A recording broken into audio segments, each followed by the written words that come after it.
Banyak yang nanya apa sih bedanya buku yang ini dengan buku edisi-edisi sebelumnya ya. Ya selain judulnya beda ya, sekarang namanya NLP The Path to Excellence. Yang sebelumnya NLP The Art of Enjoying Life. Sebenarnya saya udah pernah bahas juga sih di video waktu kita lagi promo buku ini ya. Tapi mungkin saya kepikir juga untuk bahas poin-poin di buku ini yang sangat membedakan ya, dan juga mungkin krusial untuk dibahas lebih dalam ya, bertahap lah ya. Di video kali ini saya mau coba angkat satu angle ya tentang sesuatu yang seringkali dulu saya temukan agak ngambang ya. Sebenarnya NLP ini gimana gitu ya. Nah, ini di buku ini coba diangkat lebih lanjut. Yuk kita bahas di video kali ini.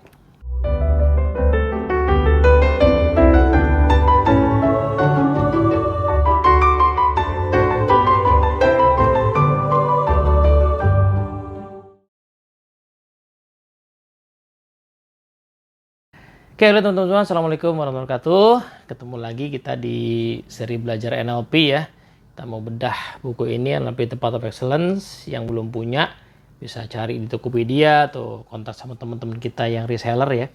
Kalau mau edisi tanda tangan langsung juga searching aja di Tokopedia, ada ya. Oke, salah satu hal yang sangat membedakan pada saat kita belajar NLP, di buku ini saya tulis tentang NLP Change Model. Jadi NLP Change Model itu dulunya saya sering ketemu istilahnya itu pilar-pilar NLP. Ya, outcome, ya, rapport gitu ya, sensory equity gitu. Yang jumlahnya itu lain-lain ya. Jadi ada yang 4 pilar ya, ada yang 5 pilar gitu. Nah, saya penasaran aja waktu itu, penasaran pilar-pilar NLP itu referensinya dari mana sih gitu. Karena so far yang saya temukan waktu itu ya, kalau saya cari-cari ketemunya itu adanya cuma di modul-modul pelatihan. Jadi selalu nemunya pilar NLP itu di modul-modul pelatihan. Saya nggak pernah nemu buku yang membahas itu spesifik, atau belum nemu spesifik. Nah, sampai kemudian ketemulah dengan saya baca ulang sebenarnya, saya baca ulang buku NLP volume 1 ya, Neuro Linguistic Programming volume 1, yang nggak ada volume 2-nya sebenarnya ya. Ada sih tapi agak beda jauh.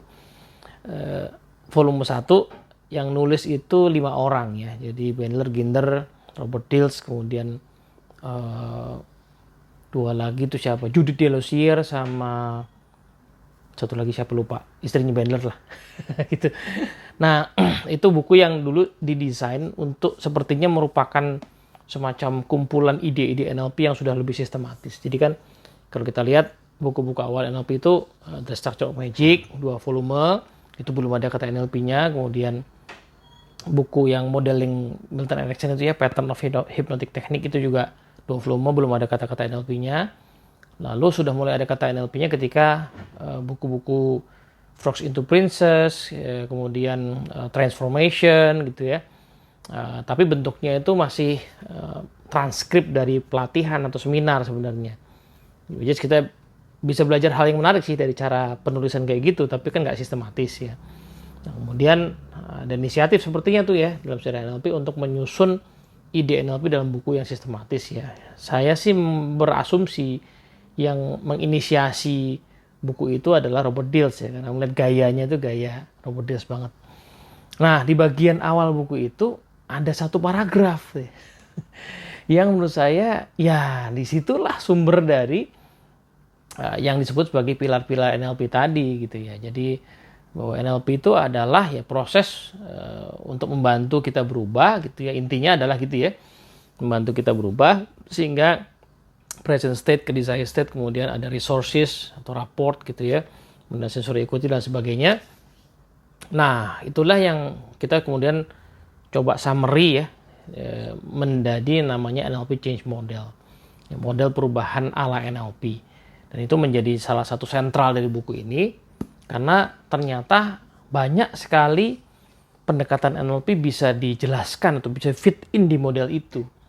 Gitu ya. NLP itu kan esensinya tentang perubahan. Itu satu hal yang pertama kali saya pelajari dari bukunya Pak Wibowo ya. Bukunya judulnya Reframing. Itu buku pertama yang saya tahu soal NLP. Pertama apa kedua gitu ya. Nah itu esensi NLP utama adalah perubahan. Nah pertanyaannya adalah apa sih praktikalnya atau pragmatisnya perubahan itu ya, praktisnya kayak gimana? Nah perubahan itu kan sebenarnya adalah pergeseran antara dari kondisi yang sekarang ya, present state ke desired state. Ya, kondisi sekarang ke kondisi yang diinginkan. Nah untuk bisa pindah pasti kita butuh resources. Nah jadi bukan raport ternyata kalau di buku NLP volume 1 itu, tapi resources, sumber daya. Itu menurut saya lebih make sense karena istilahnya lebih umum. Nah tapi betul bahwa nanti dalam konteks hubungan interpersonal kita dengan orang lain, maka salah satu resources atau sumber daya yang penting adalah raport, keakraban atau trust kita dengan orang lain. Kalau kita nggak punya keakraban yang cukup, memang kita nggak bisa tuh mempengaruhi orang ya. Artinya orang nggak akan berubah dengan kata-kata atau komunikasi yang kita sampaikan, nggak akan berubah. Jadi, tapi istilahnya lebih netral tuh ya. Present state ke desired state, di tengah-tengahnya ada resources. Nah, dalam rangka ya mendayagunakan resources itu dan bergerak menuju ke desired state, ada sensory equity ya. Bukan sensory equity, equity aja, ada kepekaan kita untuk mengecek apakah kita on the right track apa enggak. Dan kalau tidak, maka kita perlu fleksibel ya. Jadi ada point flexibility. Lalu kesemuanya itu harus diingat bahwa kita selalu berada di dalam sebuah sistem atau ekologi. Nah, itulah sebenarnya framework paling basic dari NLP. NLP itu adalah sebuah model perubahan. NLP itu adalah sebuah cara yang praktis ya, karena filosofinya adalah pragmatis untuk berubah.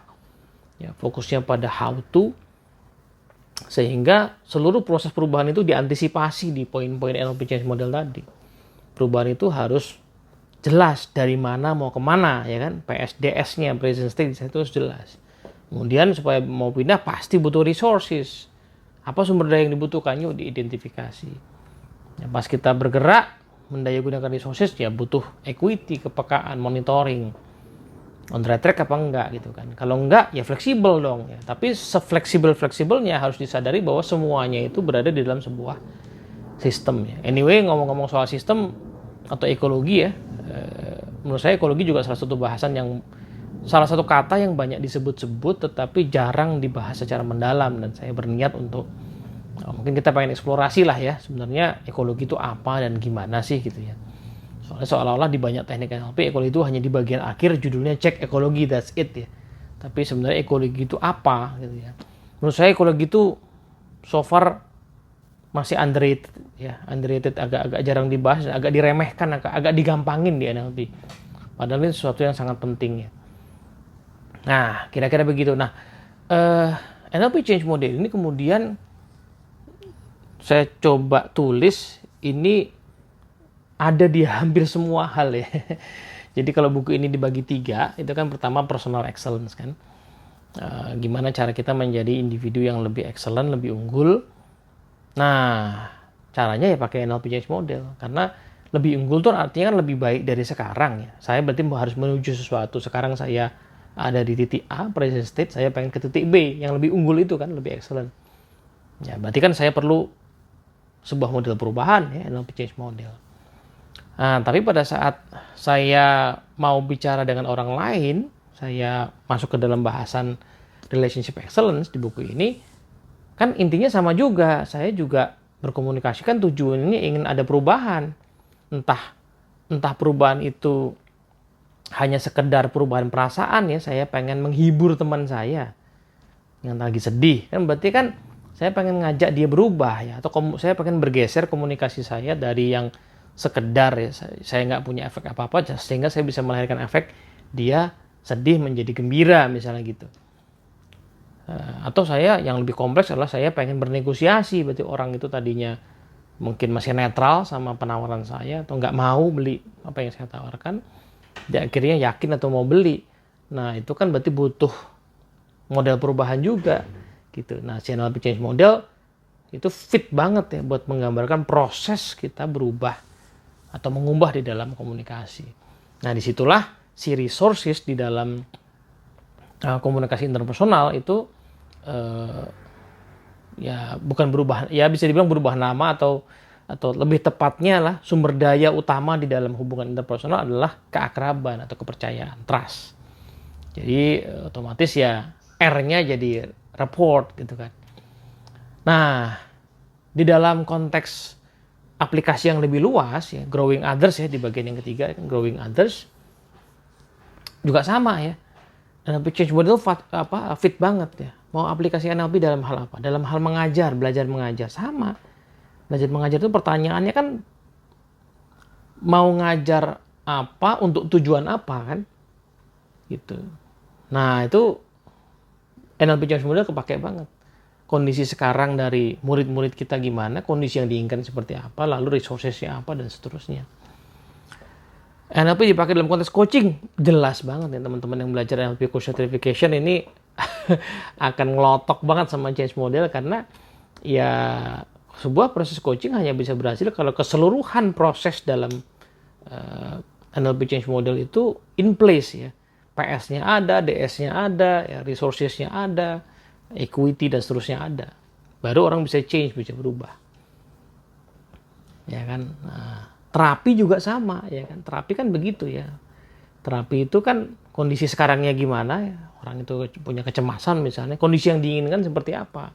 Lalu kemudian resources-nya apa, equity-nya gimana dan seterusnya. Jadi itu nuansa yang sangat kental sekali ya. Kental sekali. Kalau di buku edisi sebelumnya pilar NLP saya masih menyebutnya demikian ya. Pilar NLP itu dibahas hanya di bagian depan gitu ya. Tapi di buku ini nih dia menjadi jiwa ya, jiwa dari seluruh proses yang proses aplikasi NLP gitu. Dia menjadi jiwa dari seluruh proses aplikasi NLP. Nah, kira-kira gitu ya teman-teman semua. Nanti akan kita dalami lagi lebih lanjut. Sampai sini dulu, moga-moga bermanfaat. Assalamualaikum warahmatullahi wabarakatuh.